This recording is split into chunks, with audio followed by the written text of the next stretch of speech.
A man wakes up and realizes he's somehow become invisible. People talk over him. His opinions are ignored. His time is disrespected. And his first thought is, how can there be people who walk through a room and no one dares interrupt them? They don't shout, don't threaten, don't make a point of showing strength. They simply exist in a different space than his.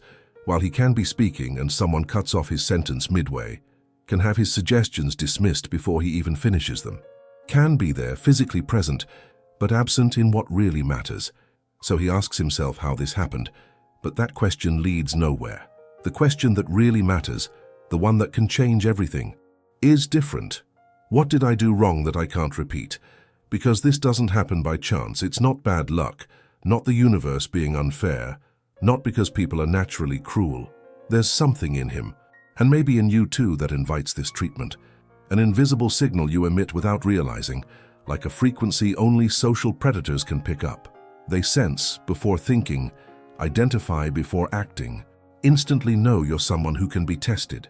Machiavelli spent years watching courts, politicians, merchants, and soldiers in Renaissance Florence. He saw brilliant men publicly humiliated, saw mediocre men command absolute respect. The difference was never in intelligence, kindness, or competence. It was in something more primitive, more visceral. Some men simply couldn't be disrespected because there was an internal structure in them that made disrespect impossible. It wasn't fear they inspired, it was recognition. People around them instinctively felt that confronting that individual would have a cost, not a physical cost, but psychological. That trying to diminish him would be like trying to push a wall. The energy simply wouldn't move. And every human being, however unconscious, conserves energy. When we realize someone won't yield, won't be shaken, won't enter the game, we simply leave that person alone. You don't have this structure yet. And the problem isn't other people. The problem is you're playing a completely different game than you imagine. You think respect is earned by being good, being useful, being pleasant. You believe if you work hard enough, help people enough, are understanding enough, you'll naturally be valued. This belief is destroying you slowly, day after day, interaction after interaction. Because while you try to earn respect through kindness, others simply have it. Not because they're better than you, but because they understood something fundamental about human nature that nobody taught you. And you keep repeating the same patterns, expecting different results without realizing that each time you behave in certain ways, you're reinforcing exactly the perception you want to change. But there's a specific moment where everything started going wrong. A mistake you make repeatedly, sometimes several times a day without the slightest awareness you're doing it. And this single mistake is responsible for 90% of the disrespect you experience. Machiavelli saw this same mistake destroy entire political careers, topple alliances, transform powerful men into pathetic figures. And you're about to discover if you make this mistake too. Someone accuses you of something in front of others. Immediately you feel that burning impulse to explain yourself, that urgent need to make the person understand you're not what they're thinking, that your intentions were different, that there's context they're not seeing. You open your mouth and words start coming out too fast, each sentence trying to correct the wrong perception, each argument trying to restore your image. In that exact instant, you just lost. Not because your explanations are false or your arguments are weak. You lost because you entered a game where the very need to defend yourself already communicates you can be shaken. Every word coming out of your mouth in this state is saying something much louder than the content of the sentences. It's saying that person's opinion matters so much to you that you need to correct it immediately. Machiavelli observed this countless times in the corridors of Florentine power. Skilled politicians being accused of corruption, treason, incompetence. The weak ones responded with long speeches explaining their innocence, presenting evidence, appealing to reason. The more they spoke, the less credible they seemed. Because the audience wasn't listening to the arguments, they were observing the desperation. And desperation has never inspired respect in anyone. The strong ones did something completely different. When accused, they simply looked at the accuser as if evaluating whether it deserved any response. Sometimes they spoke but never explained. They redirected, questioned the other's motivations, or simply moved forward as if the accusation were too irrelevant to merit attention. And this created a powerful psychological reversal. Suddenly the accuser seemed small, the attack seemed weak, and the one being attacked seemed bigger precisely for not having been shaken. You need to understand the invisible mechanism behind this. When someone attacks or disrespects you, they're making a bet. They're betting you'll react emotionally, that you'll defend yourself, that you'll enter their game. If you do exactly that, you validate the bet.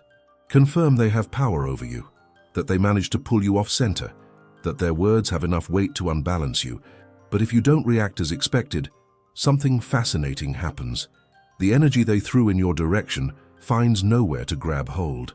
It floats in the air, exposing the person who attacked.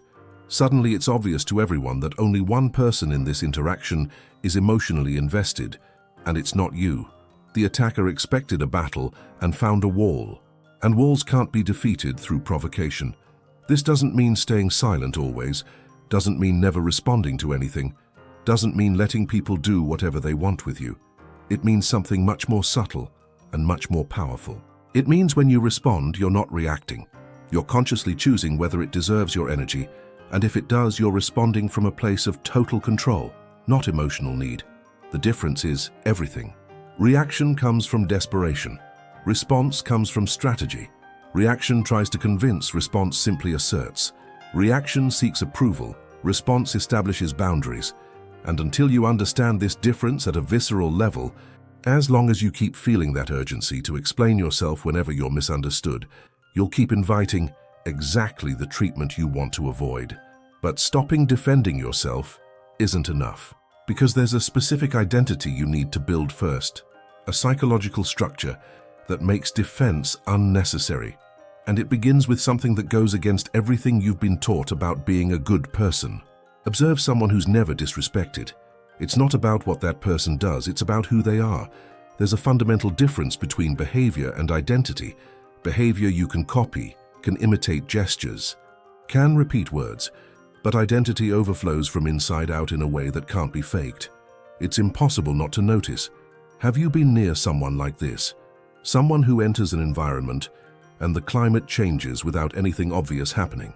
It's not performative charisma, not forced sympathy, not that salesman energy trying to win the room. It's something quieter, deeper, an internal certainty so solid it contaminates the surrounding space. And when you're near this person, you automatically adjust your behavior, not from fear but from unconscious recognition. You're before someone who knows exactly who they are. Machiavelli studied these individuals for years. Princes, generals, powerful merchants, political faction leaders. He noticed the truly respected shared three invisible characteristics. They weren't personality traits you're born with, they were psychological structures they built, consciously or not, over time. The first characteristic is total emotional self-sufficiency. This doesn't mean being cold or distant. It means their internal state doesn't depend on external validation. When someone criticizes them, they process whether the criticism has merit. If it does, they adjust. If it doesn't, they discard it. But at no point does the criticism shake who they know they are. Others' opinions are information, not identity. They don't need you to like them to feel good about themselves. And this emotional independence is felt by everyone around as a gravitational force. The second characteristic is strategic indifference. Don't confuse this with not caring about anything. They care deeply about their goals, their choices, the people they chose to have around. But they don't care about the opinion of those they didn't choose. Don't spend energy trying to change perceptions of people irrelevant to their lives. When someone judges them, they simply let that judgment exist in space without trying to correct it. This energy conservation creates an aura of mystery because people are used to individuals who constantly explain themselves. Those who don't explain become automatically more interesting. The third characteristic is the most disturbing: capacity to impose consequences without emotion. When someone crosses a line, they don't explode, don't create drama, don't threaten. They simply execute the appropriate consequence with the same neutrality of someone closing a door. It can be distancing, it can be clear boundaries, it can be the end of a relationship, but it always comes from a place of conscious choice, never emotional reaction. And this is terrifying for those used to manipulating people through emotional provocation because they find nowhere to grab hold. You might be thinking this seems calculating, manipulative, cold, but Machiavelli observed something crucial. Leaders who didn't have these three structures were constantly manipulated by those who did. Kindness without self-sufficiency becomes submission. Generosity without strategic indifference becomes exploitation. Patience without capacity to impose consequences becomes an entry door for chronic disrespect. The question isn't whether you'll develop these characteristics or not. The question is whether you'll continue being predictable in a way that allows others to decide how to treat you, or whether you'll build an internal structure that makes disrespect simply illogical. But before building anything, you need to dismantle something that's been sabotaging you since you learned to speak. You're addicted to validation, and like every addiction, you probably don't even realize you have it. You wake up thinking about what you'll wear, and part of you is calculating how this will be perceived. You speak in a conversation and monitor reactions, adjusting tone, intensity, content based on signals you receive. You post something and return repeatedly to check how many people approved. You make decisions about your life mentally consulting the invisible tribunal of others' opinions. This isn't healthy social connection. It's psychological dependence. And each time you act to gain approval, you become a bit less authentic, a bit less interesting, a bit more manipulable. Because when your happiness depends on how others see you, you've handed control of your life to people who have their own problems, their own insecurities, their own psychological games. Think about how many times you've stopped doing something you wanted from fear of judgment. How many opinions you've swallowed because they weren't popular enough. How many versions of yourself you've presented, depending on who was in the room. You became a social chameleon, constantly changing color, and in the process lost track of what your original color was. Machiavelli saw this destroy powerful men, leaders who had armies, wealth, political influence, but who lived terrified by public opinion. They made decisions not based on what was strategically correct, but on what would be well received, and this need to be loved made them predictable. When you need love, you can be controlled by whoever offers it. When you need approval, you can be manipulated by whoever threatens to withdraw it. He observed the opposite too. Men who didn't care about being loved, only about being respected, and the difference was brutal. Those who sought love made constant concessions, betrayed their own principles to maintain harmony, accepted inadequate treatment to avoid conflict. Those who sought respect established clear boundaries, maintained consistency even when unpopular, and paradoxically ended up being more admired precisely for not pursuing admiration. The truth nobody tells you is you'll never have both at the same time. Not from the same person, not in the same context. When you try to please everyone, you dilute your essence until nothing substantive remains.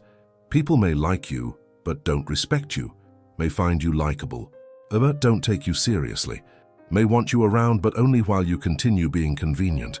The cycle is vicious and self-feeding. You act to please because you want to be accepted. By acting to please, you lose authenticity. By losing authenticity, you become less interesting.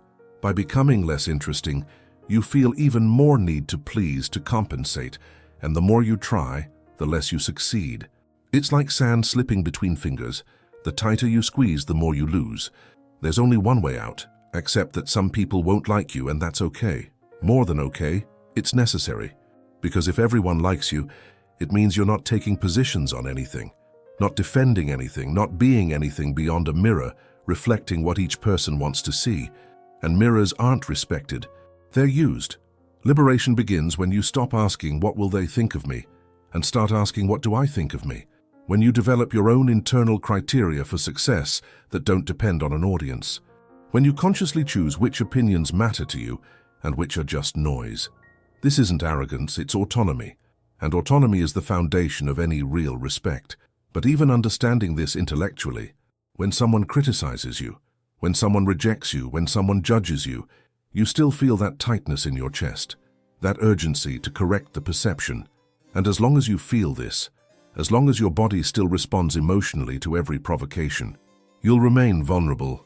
Because the problem isn't just in your mind, it's in your entire nervous system. Someone insults you in front of other people. Your heart races, blood rushes to your face, a wave of heat runs through your body. Your hands become slightly trembling, and in this exact moment, before you even open your mouth, your body already gave everything away.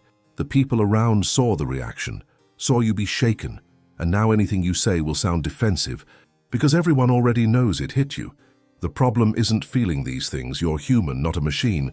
The problem is your body is responding automatically, without your permission, without your control. It's as if there's a button inside you that anyone can press whenever they want, and as long as this button exists, you'll be vulnerable. Because it doesn't matter how much you train your words if your body keeps betraying you. Machiavelli understood this when he observed negotiators, diplomats, spies. The best weren't those with the best arguments.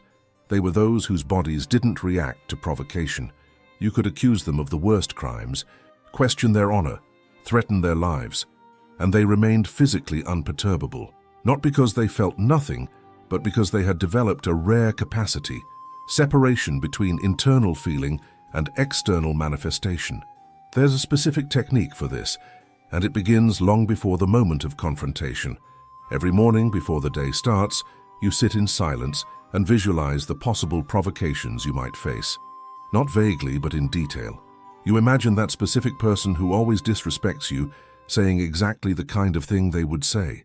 You feel the wave of indignation begin to rise. And then, consciously you breathe deeply and choose a different response. Not a verbal response yet. First, you train your body not to react. You keep your muscles relaxed while imagining the provocation. Keep your breathing slow and deep. Keep your facial expression neutral. And mentally, you've already processed it. Already decided that when it happens for real, it won't be a surprise. You've already rehearsed calmness. When the real provocation arrives, your brain recognizes the pattern, has been there before, even if only in imagination. And because you've already processed emotionally, the automatic reaction is dampened. Doesn't disappear completely, but loses intensity. Enough for you to have those few crucial seconds between stimulus and response. And in that gap you choose. The difference between reacting and responding is all in this pause. Reaction is automatic, comes from the nervous system. Is your body trying to protect you from a perceived threat? Response is choice, comes from consciousness, is you strategically deciding what deserves your energy. And this difference is visible. When you react, people see someone who lost control. When you respond, people see someone who chose not to enter the game. But this requires daily practice. Doesn't happen the first time you try. Your body has years of conditioning, years responding automatically to provocations. You need to recondition it, one day at a time, one visualization at a time, one real situation at a time. And gradually, something changes. The provocations keep coming, but your body stops responding with that urgency. The heat still rises, but you can keep it internal. The indignation still appears, but you can process it before manifesting it. And when you master this, when your body finally learns not to react automatically, you gain something very few people have: emotional immunity. Doesn't mean you feel nothing, means what you feel doesn't control what you do. And this separation completely changes how people treat you, because suddenly you've become someone who can't be easily unbalanced. But even with all this internal control, if your external language is wrong, you'll still seem weak. There's something in the way powerful people occupy space that can't be easily imitated. I'm not talking about politicians on stages or executives in meetings. I'm talking about that person you know, who doesn't have an important position, doesn't have extraordinary money. But when they enter a room, something changes. The air becomes different. Conversations adjust their tone, and you can't even explain exactly what it is, but you feel it. That person's body is saying something words never need to say. Every movement is economical, deliberate. There's no nervous agitation, no anxious energy of someone who needs to prove something. When they walk, they're not in a hurry nor dragging their feet. There's a rhythm of their own there, as if time around them needs to adjust, not the opposite. And this isn't performative arrogance. It's something deeper, more unconscious. It's the body manifesting an internal truth. I know who I am. Now think about you. How do you enter a room? Are your shoulders slightly curved, trying to occupy less space? Is your head slightly tilted, as if always asking permission to exist? Do your eyes quickly look away when someone looks back? Don't your hands know where to stay, so you put them in pockets, cross your arms, fiddle with your phone, anything to have an occupation? Each of these microsignals is communicating something you're not saying in words, but everyone is reading perfectly. It's saying you're not comfortable with your own presence, that you'd like to be occupying less space than you occupy, that you're available to be interrupted, ignored, disregarded, and people respond to this unconsciously, treating you exactly the way your body is asking to be treated. Machiavelli observed this in the corridors of power, but it works anywhere. He saw how princes behaved differently from courtiers, even when not directly exercising authority. The difference was in how they occupied physical space. Princes didn't gesticulate excessively trying to convince. They made one movement, and it had weight, so they didn't need many. They didn't fill silence with anxious words. They let silence exist, and silence worked in their favor. Posture communicates hierarchy before any word is spoken. When your shoulders are back, your chest open, your spine erect without being tense, you're saying, "I have the right to be here." When you maintain eye contact for 3 seconds longer than would be comfortable, without aggression but with firmness, you're saying, "I'm not easily intimidated." When your voice comes out deep, paused, unhurried, you're saying, "I don't need to compete for attention, because I know it will come." This isn't about faking confidence. It's about allowing your body to manifest the certainty you're building internally, because there's feedback between internal and external. When you change your posture, your brain receives different signals, starts producing different hormones, and gradually you're no longer just acting confidence, you're starting to feel genuine confidence. But there's a crucial detail most people get wrong. It's not about occupying space aggressively, not about puffed chest, raised chin, challenging look. That's compensation, and everyone recognizes compensation from miles away. It's about occupying space calmly, as if it were your natural right, without needing to prove anything to anyone. It's the difference between a dog that barks constantly and one that simply observes. Which one would you take more seriously? Your body is speaking all the time, whether you want it to or not.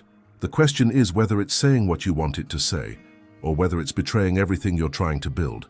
And when finally your internal and external align, when your body naturally manifests the psychological structure you've developed, then you're ready for the next level, because now comes the part that separates those who understood from those who just memorized. Knowing when to respond and when to simply exist above provocation. There's a moment that defines everything. Someone provokes you directly in front of others, and everyone stops to see what you'll do. If you react emotionally, you lose. If you ignore completely, you might seem weak. So what's the play? What would Machiavelli do in this exact instant, where silence can be both strength and cowardice? The answer isn't in having a formula. It's in understanding the difference between ignoring and not validating. When you ignore something, you pretend it didn't happen. Look away, change subject, act as if it hadn't existed. And depending on context, this can work, but often it only communicates you didn't have courage to face it. People feel the difference between choice and escape. Not validating is completely different. You acknowledge something was said, but deny it any importance. It's not pretending you didn't hear, it's hearing and communicating through your body, your tone, your energy, that it doesn't deserve to be taken seriously.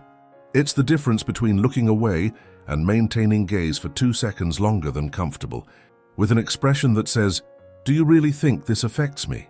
When someone tries to diminish you in public, the temptation is to explode or explain yourself. But there's a third option Machiavelli saw work repeatedly. You pause, complete silence while looking at the person as if deciding whether they deserve a response. This pause does more than any words could. The attacker starts feeling the weight of their own attack. People around start feeling the discomfort of the situation, and you did nothing but exist calmly. If you decide to speak, it's not to defend yourself. It's to redirect. Someone questions your competence. You don't list your qualifications. You simply ask, calmly, what part specifically makes you think that? Now they need to detail, and in detailing, often expose they don't have solid argument. You inverted the position without attacking, just asking for clarity. Someone insults you directly, you don't insult back. You respond with something that forces the person to reflect on their own behavior. You seem bothered today, or simply, interesting word choice.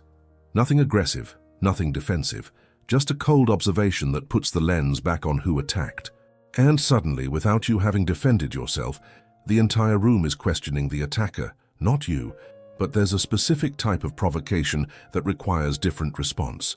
When someone tests you repeatedly, when the same person always comes back to cross boundaries, ignoring or redirecting doesn't work anymore, because now it became pattern, and patterns without consequence strengthen. Then you need something more definitive. The consequence doesn't need to be dramatic. It can simply be distancing. You stop including that person in your conversations, stop giving your attention, your time, your emotional space. Not with announcement, not with explanation.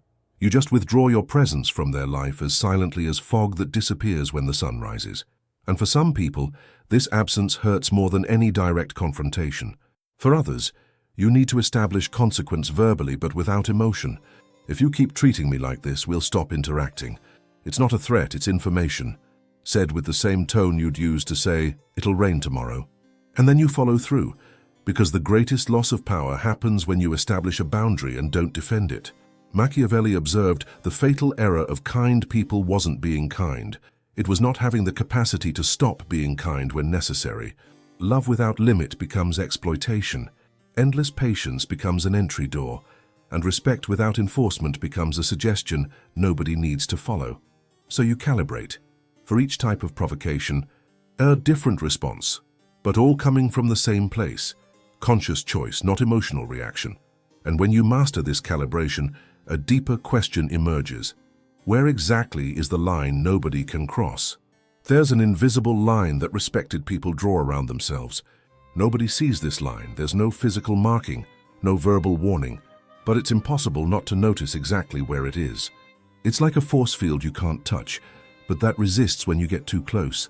And the fascinating part is whoever has this line established rarely needs to defend it, because people simply don't try to cross it. How does this work? How do you create something that doesn't exist physically but everyone recognizes? The answer is in relentless consistency. Every time someone tests a boundary and you don't respond, you're saying this line can be moved. Every time you accept treatment you shouldn't accept, you're redrawing the line further inward. And people around learn, quickly, exactly how far they can go with you. Think of someone you know that nobody dares disrespect. Not because that person is aggressive or threatening, but because there's total clarity about who they are and what they accept.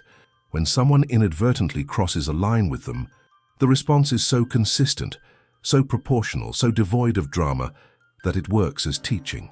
The person who crossed learns immediately and never forgets.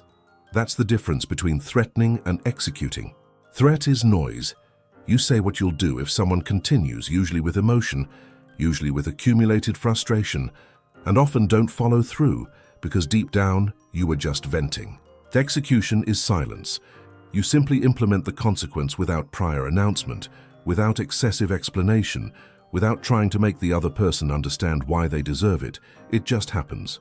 The most effective consequence is one the person doesn't see coming, not because you're sneaky, but because you don't give multiple warnings.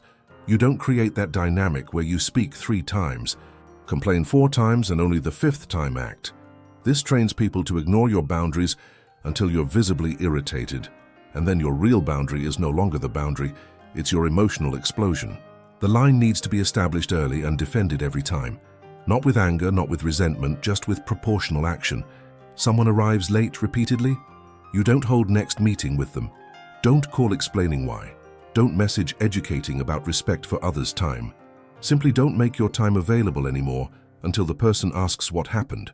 And when they ask, you explain with neutrality. When you don't respect my time, I protect my time. Someone constantly interrupts you? You don't politely ask them to let you finish. You simply stop speaking mid-sentence and look at the person until they notice the silence.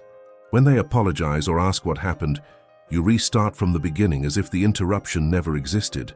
You're not punishing, you're just being consistent. My sentence ends before yours begins. Someone makes jokes at your expense in public. You don't laugh along trying to seem relaxed. Don't joke back entering the competition. You look at the person with genuine curiosity and ask, why do you think this is funny? Without aggression, without sarcasm, just real question. And suddenly the joke is no longer funny, it's embarrassing, not because you attacked, but because you didn't participate. Each of these responses creates learning. And after a few times, people stop testing, not because they fear you, but because they realize testing you is wasted effort. You won't yield, won't negotiate, won't explain repeatedly. You'll just protect your space with the same naturalness as breathing. But here's the fatal mistake that destroys everything. Establishing boundary and not following through. Saying you'll do something and not doing it. Warning about consequence and not implementing. Every time you do this, you don't just move the line, you erase the line. And then you need to rebuild everything from scratch, only now with less credibility. So when you establish something, whatever it is, you follow through. Not because it's cruel, but because it's the only way to teach where the line really is. And when this line is clear, established, consistently defended, something changes. You don't need to think about it anymore. It becomes part of who you are.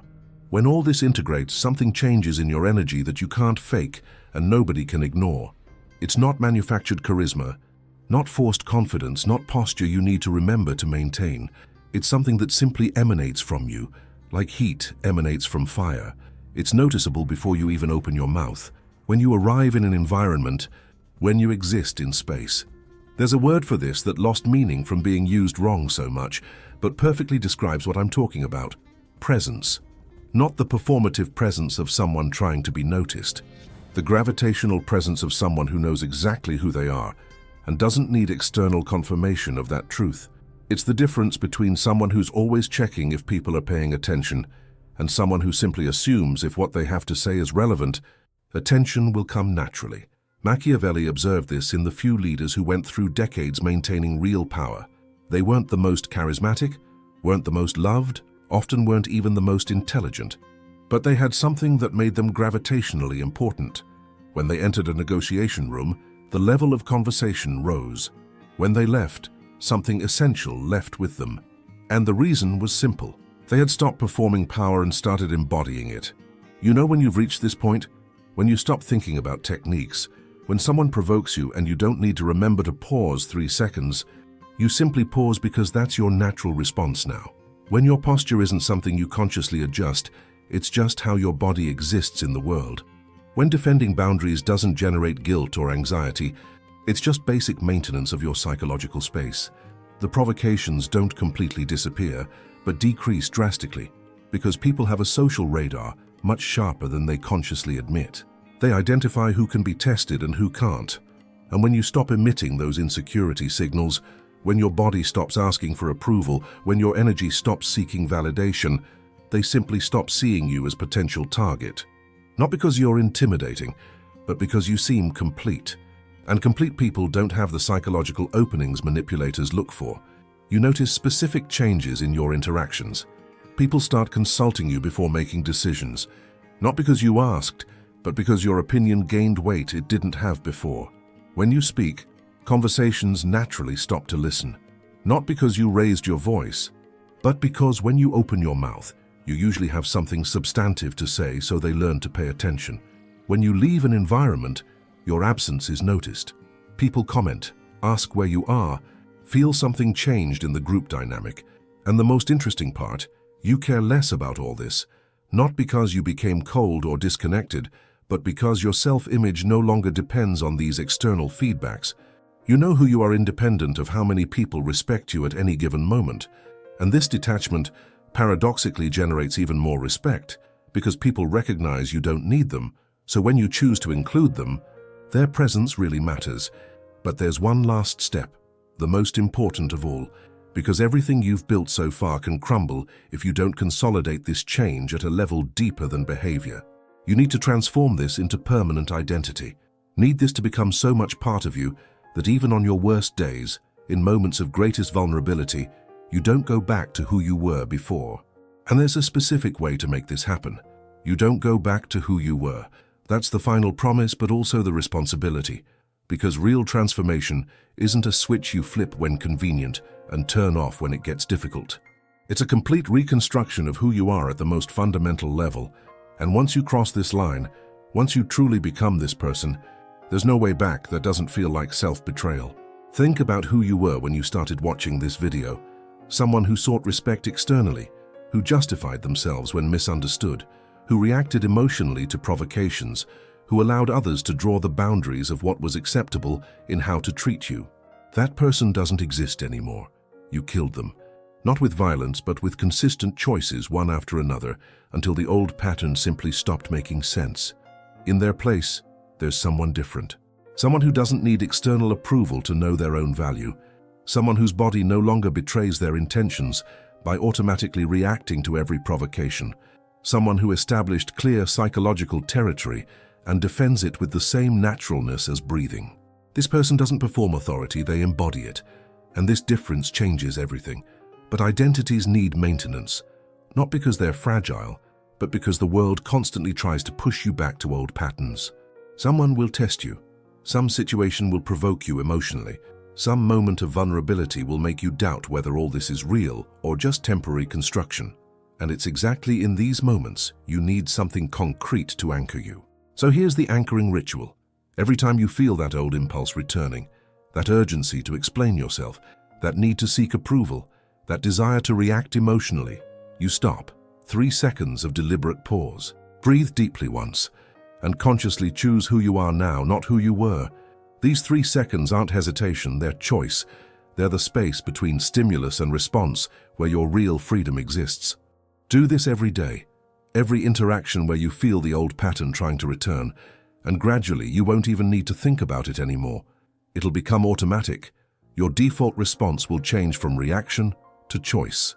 And when this happens, when you don't even notice you're doing differently anymore because this is simply your natural way of being now, you crossed the final line. You're no longer someone applying Machiavelli's techniques. You're someone who incorporated the principles at a level even Machiavelli wouldn't need to recognize, because you made them yours. People will notice, will comment you've changed. Some will like it. Others will feel threatened by your refusal to continue being predictable and manipulable. Let them. You're not doing this for them. You're doing it for you, for the possibility of finally existing in the world without feeling you constantly need to prove you deserve to be here. And when you reach this place, when you look back and see the distance between who you were and who you became, you understand something Machiavelli tried to teach all along. Respect was never about being good enough, smart enough, charismatic enough. It was always about being complete enough to not need external validation, about being structured enough so disrespect simply finds nowhere to grab hold, about being consistent enough so people learn, without you needing to teach exactly where your boundaries are. You just saw how Machiavelli understood personal power. But there's another dimension to this that will complete everything you learned here. In the next video, you'll discover the invisible techniques powerful people use to never be forgotten. Click the video on screen now. What you'll learn there will make everything you just built multiply.